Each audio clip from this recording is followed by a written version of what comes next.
तो राम जी ने कहा कि मुझे बहुत अच्छा लगता है वो, सीता जी कितनी प्यारी लगती है ये सिंदूर। अच्छा, हनुमान जी ने सुन लिया कि सिंदूर से प्यारी लगती है। एक बार ऐसी कथा है कि हनुमान जी महाराज जब सीताराम जी विराजमान होते हैं ना सिंहासन पर, तो प्रभु बड़े अनुराग से सीता जी को देख रहे होते हैं।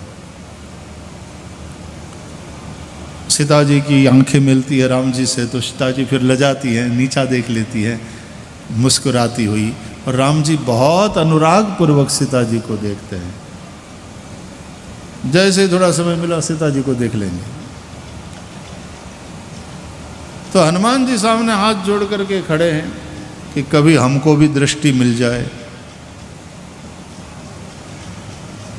कभी थोड़ी दृष्टि दे देते हैं लेकिन फिर मुस्कुरा देते हैं, फिर सीता जी को देखने लग जाए।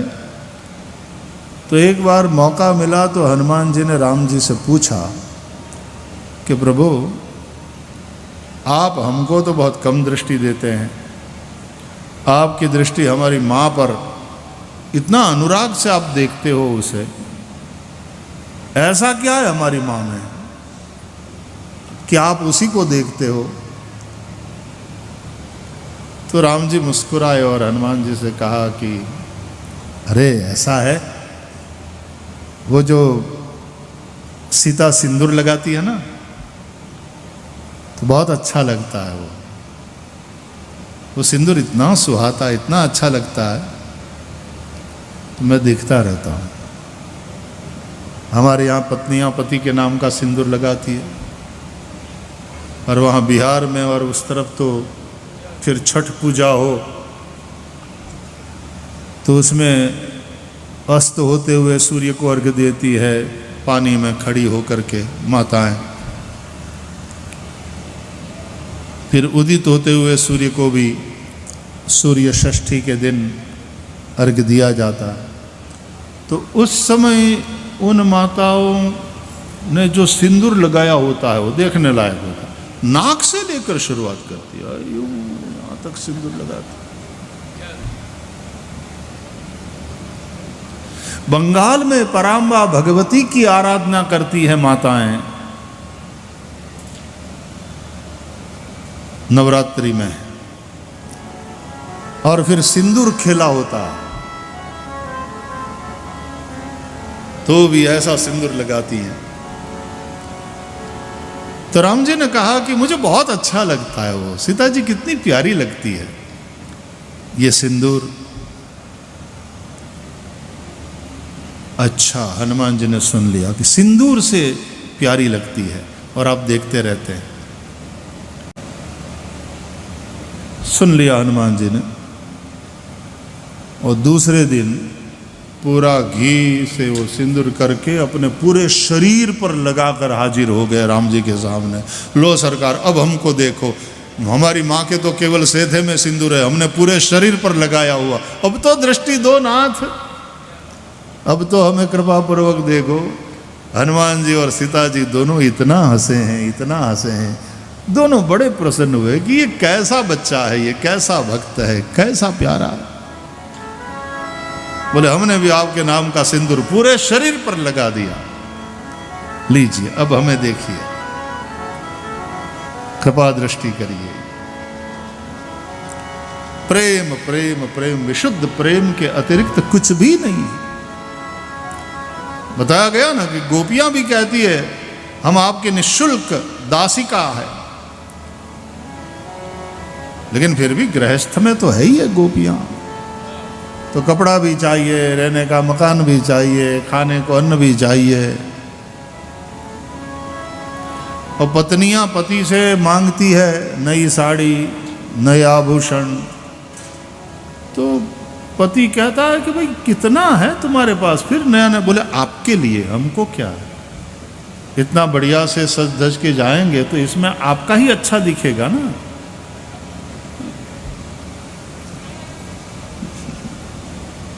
तो कुछ ना कुछ तो गोपियों को चाहिए ही, वैसे गृहस्थी है, गृहस्थ को बहुत सारी चीजें चाहिए होती है, लेकिन हनुमान जी को क्या चाहिए, उनकी सेवा, न उन्हें कपड़े की आवश्यकता है, चलो अभी हम कुछ धारण कराते हैं, तो अरे धरी लाल लाल लंगोटे वाले हनुमान जी महाराज, वज्र देह दानव दलन जय जय जय कपिसूर, लाल देह लाली लसे अरुधरी, लाल लंगूर वज्र देह दानव दलन जय जय जय कपिसूर। कुछ नहीं चाहिए भगवान से। भागवत में वैसे यशोदा वाला जो प्रेम है, उन्हें भी कुछ नहीं चाहिए कृष्ण से। दिया ही दिया है कृष्ण को, बलदाव को, कुछ लिया नहीं। यशोदा ने कुछ नहीं लिया। कथा ऐसा कहती है कि बहुत समय के बाद श्री कृष्ण तो फिर द्वारकाधीश बने, गोकुल छोड़ मथुरा गए और मथुरा से फिर द्वारका बसाया, द्वारकाधीश बने। कई वर्षों के पश्चात जब श्री कृष्ण के बेटे हैं, दादा बन गए हैं कृष्ण, और एक बहुत बड़ा सूर्य ग्रहण का पर्व आया, तो सब लोग कुरुक्षेत्र में पधारे। अनेकानेक राजा महाराजा कुरुक्षेत्र में आए। भगवान भी द्वारका जी से कुरुक्षेत्र पधारे अपने समाज को लेकर के। गोकुल से भी नंद यशोदा गोप गोपी सब आए हैं कुरुक्षेत्र में। तो वहां पर कितने वर्षों के पश्चात नंद यशोदा गोप गोपी श्री कृष्ण से मिलते हैं। कुरुक्षेत्र के उस मेले में जो सूर्य ग्रहण के अवसर पर लगा, पूरे भारत से लोग आए। कई वर्षों के बाद यशोदा, नंद, गोप गोपी सब मिले। और बहुत सालों के बाद जब मित्र मिलते हैं ना, दादा हो गए होते हैं, बहुत सालों के बाद मिलते हैं कि तू क्या कर रहा है, तेरा कैसा चल रहा है, बच्चे सेट हो गए क्या अपने अपने काम में, सारी खबर एक दूसरे से लेते हैं। तो श्री कृष्ण भी मित्रों से मिले, गोपांगनाओं से मिले, लेकिन वो लोग थोड़ा एक संकोच, एक आदर के साथ गोपियां मिल रही है, क्योंकि ये हमारा वो वाला नटखट कन्हैया नहीं है, ये द्वारकाधीश है। एक प्रोटोकॉल द्वारकाधीश वाला। एकांत में भगवान के शिविर में माँ यशोदा जब श्री कृष्ण के पास बैठी हैं, नंद बाबा बैठे, भगवान माँ का हाथ पकड़ पकड़ करके बातें कर रहे हैं। कितनी बड़ी उम्र की यशोदा यूं कृष्ण को हृदय से लगा के अपनी गोदी में ले लिया, बहुत प्यार दुलार करने लगी। वो द्वारकाधीश हो गया तो क्या मां के लिए बेटा ही होता है, दादा बन गया है, लेकिन मां के लिए बेटा ही है। श्री कृष्ण ने यशोदा से कहा कि मां कुछ मांगो, मैं क्या दूं? बोले लाला तू क्या देगा बेटा, मैं तुझे क्या दूं ये बता। बोले नहीं मां, तब तो मैं छोटा था, अब तो मैं द्वारकाधीश हो गया हूं ना। तो जब बच्चे बड़े हो जाते हैं, कुछ कमाने लगते हैं, कुछ बन जाते हैं, तो फिर उनके मन में ये भावना रहती है कि हम अपने माँ बाप की सेवा करें। मैं क्या दूं तुम्हें? तो यशोदा ने श्री कृष्ण के चेहरे को दोनों हाथ से पकड़ा, बोली दोगे? हाँ मां, बताओ क्या दूं? तो बोले बस इसी तरह तेरा मुखड़ा मेरी आंखों के सामने रहे जीवन के अंतिम सांस तक, बस ऐसी कृपा कर लाला, और कुछ नहीं चाहिए। यशोदा को भी क्या दे सकते हैं कृष्ण? हनुमान जी को क्या दे सकते हैं राम? कुछ ऐसी निष्काम भक्ति होती है कि स्वयं भगवान भी संकोच में पड़ जाते हैं। और इसलिए तो प्रति उपकार करो का तोरा, सन्मुख होई न सकत मन मोरा। न उन्हें कपड़ा चाहिए, कपड़े की जरूरत नहीं है, न रहने के लिए कोई विशेष मकान महल चाहिए। और कितनी सुंदर बात कि सेवक की बराबरी नहीं करना चाहिए, उसे थोड़ा निकृष्ट ही रहना चाहिए। रामायण को एक कलेवर के रूप में देखो, एक शरीर के रूप में देखो, तो श्री राम उसकी आत्मा है, लेकिन श्री हनुमान प्राण है रामायण के। हनुमान जी न हो तो रामायण में प्राण ही निष्प्राण हो जाए रामायण। इसलिए हनुमान जी की कथा, हनुमान जी का चरित्र अत्यंत महत्वपूर्ण है। वैसे तो प्रारंभ से ही हनुमान जी की वंदना तो तुलसीदास जी ने करी है, लेकिन रामचरितमानस में जब हम कथा सुनते हैं तो हनुमान जी का सक्रिय प्रवेश किष्किंधा कांड में चल करके होता है। 7 कांड में चौथा कांड किष्किंधा कांड, बालकांड, अयोध्या कांड, अरण्य कांड, फिर किष्किंधा कांड। और किष्किंधा कांड के प्रारंभ में हनुमान जी आते हैं।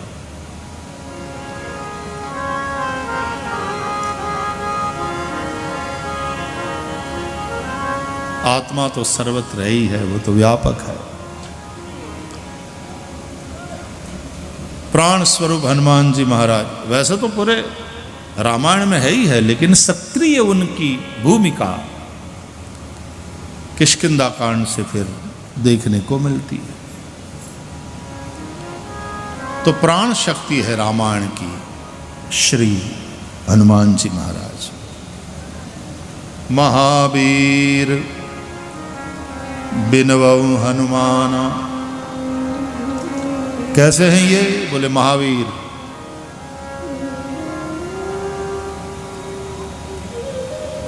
रामचरितमानस का अभ्यास करें तो ऐसा लगता है रावण को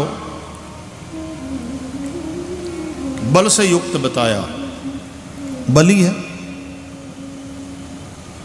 बल से युक्त है, बली।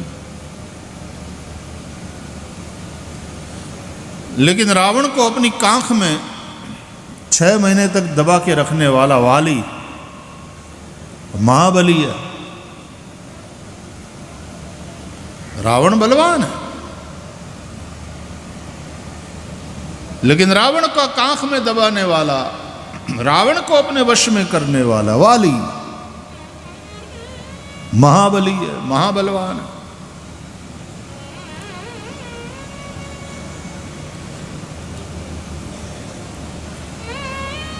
भगवान राम वीर है, लेकिन हनुमान महावीर है।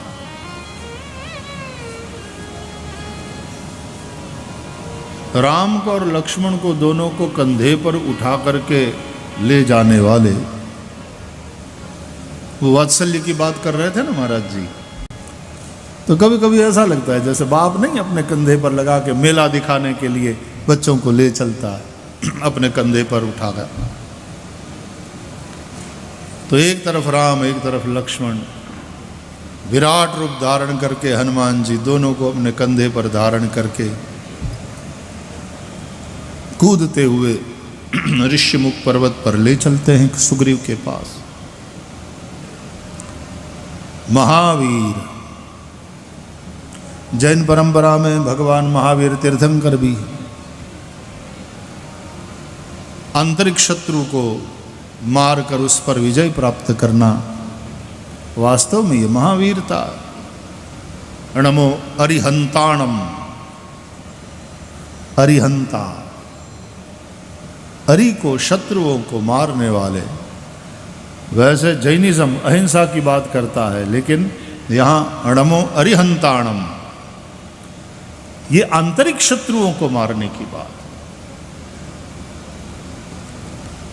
महावीर बिनवऊ हनुमाना, कल हम चर्चा कर रहे थे राम जास जस आप बखाना। तो हनुमत चरित्र के सबसे श्रेष्ठ यदि कोई वक्ता है तो वो तो भगवान राम ही हैं। और हनुमत चरित्र कथा हो रही हो तो उसके परम श्रोता भी भगवान राम ही हैं। जिस प्रकार रामायण के उत्तम वक्ता श्री हनुमान जी है और रामायण के उत्तम श्रोता भी हनुमान जी है। कहीं आप रामचरितमानस का पाठ प्रारंभ कर दो या तो कहीं भी कथा, छोटे से छोटा वक्ता या बड़े से बड़ा प्रसिद्ध वक्ता कथा का प्रारंभ करे और आइए हनुमंत बिराजिए कहे, उसके पहले तो हनुमान जी आकर विराजमान हो गए होते हैं, क्योंकि उनको बड़ी उत्सुकता रहती। राम कथा के रसिया, प्रभु चरित्र सुनिबे को रसिया। कथा में तो भाई वही लोग आते हैं, सत्संग में वही लोग आते हैं जिनकी उसमें रुचि है, उसमें रस मालूम पड़ता है, जो रसिक है। श्रीमद् भागवत में भी पिबत भागवतम रसमालयम मुहुरहो रसिका भुवि भावुका, ये रसिक जनों का काम है, जिनको ये रस चाहिए। श्रीमद् भागवत में तो महात्म्य में लोगों को आमंत्रित करना है कथा के लिए, तो उसमें भी लिखा है श्री भागवत पीयूष पानाय रसलंपटाः भवन्तश्च तथा शीघ्रम आयात प्रेम तत्पराः। इस तरह से बुलाना है, निमंत्रित करना है। तो भगवत कथा में जिनकी रुचि है, जो रसिक है,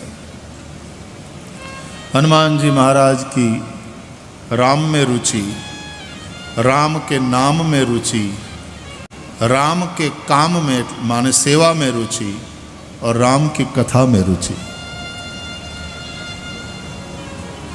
बिना राम के नहीं रह सकते। बड़ा सुंदर निरूपण पूज्य मलुकदास पीठाधीश्वर जी के द्वारा हुआ कि मधुर भाव से फिर वो सीता जी की कृपा से सखी भी बन गए हनुमान जी, क्योंकि दिन भर तो सेवा मिलती है, दिन भर दर्शन मिलता है, फिर रात्रि के समय में जब प्रभु शयन में चले जाते हैं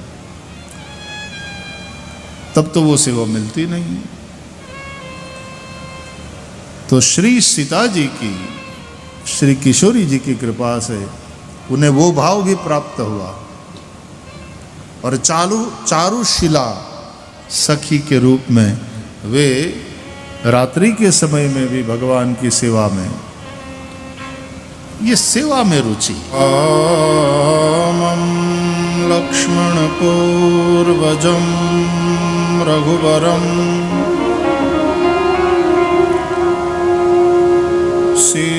सीतापतिं सुंदरम्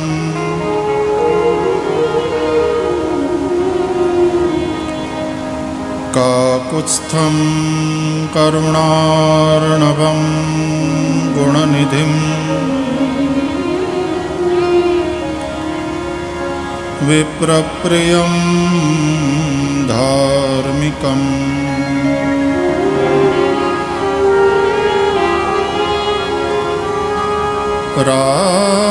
राजेन्द्रं सत्यसन्धं दशरथतनयं श्यामलं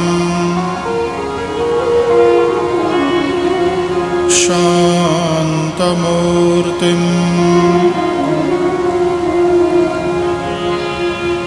वन्दे लोकाभिरामं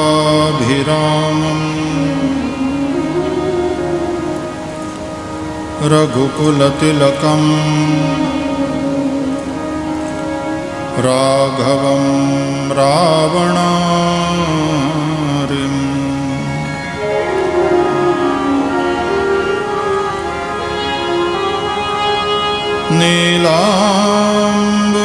नीलाम्बुजश्यामल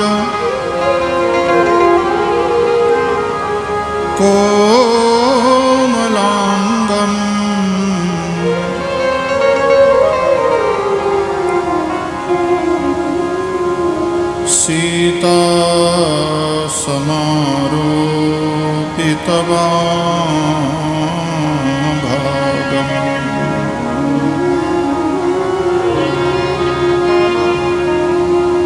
पाणौ महासायकचारुचापम्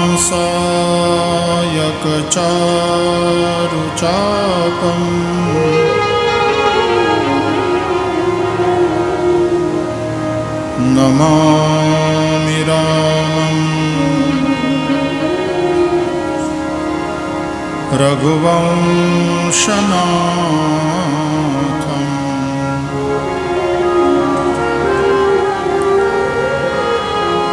नान्या स्पृहा रघुपते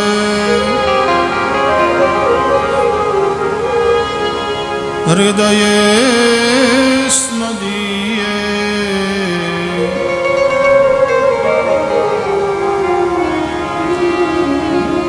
सत्यं वदामि च भवान्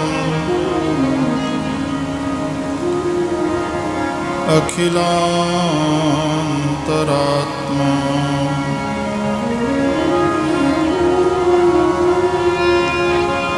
भक्तिं प्रयच्छ रघुवंशनिर्भरां मे।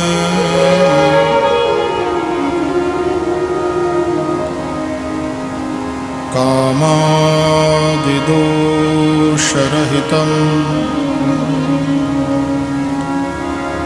कुरु मानसञ्च।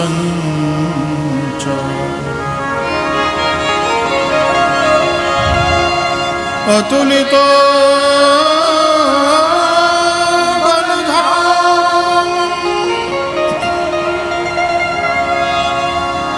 हेमशैलाभदेहं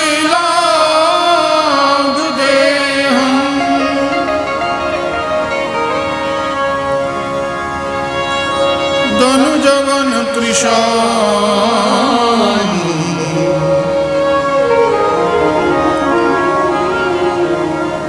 ज्ञानिनाम् अग्रगण्यम्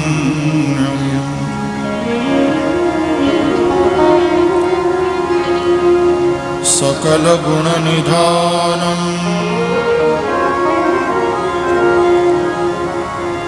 वानराणामधीशम्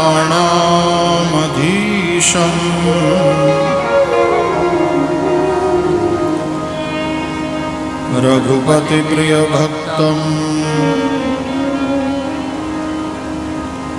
वातजातं नमामि।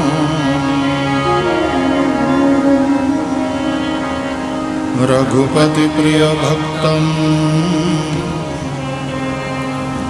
वातजातं नमामि। रघुपतिप्रियभक्तं वातजातं नमामि।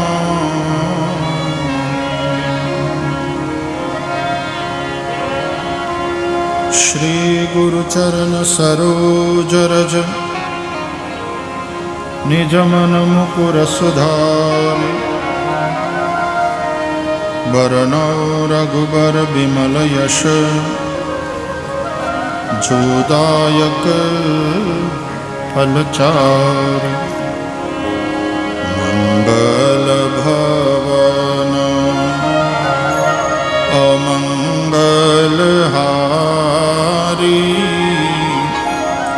द्रवं सुदशरथ अजिर बिहारी।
कृपा करहु गुरुदेव की नाई। जय जय जय हनुमान गोसाई कृपा करहु गुरुदेव की नाई। जय जय जय हनुमान गोसाई कृपा करहु गुरुदेव की नाई। जय जय जय हनुमान गोसाई कृपा करहु गुरुदेव की नाई। मंगल भवन अमंगल हारी द्रवहु सुदशरथ अजिर बिहारी। मंगल भवन अमंगल हारी प्रभु सुदशरथ अजिर बिहारी। मंगल भवन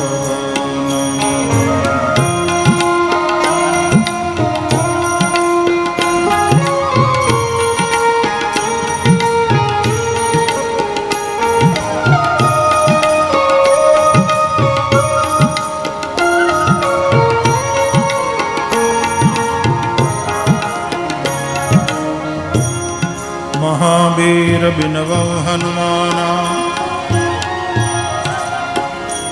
राम जासु जस आप बखाना। प्रणवौ पवन कुमार खलबन पावक ज्ञान घन। जासु हृदय आगार बसहि राम शर चाप धर। जासु हृदय आगार बसहि राम शर चाप धर। जासु हृदय आगार बसहि राम शर चाप धर। बसहि राम शर चाप धर। बसहि राम शर चाप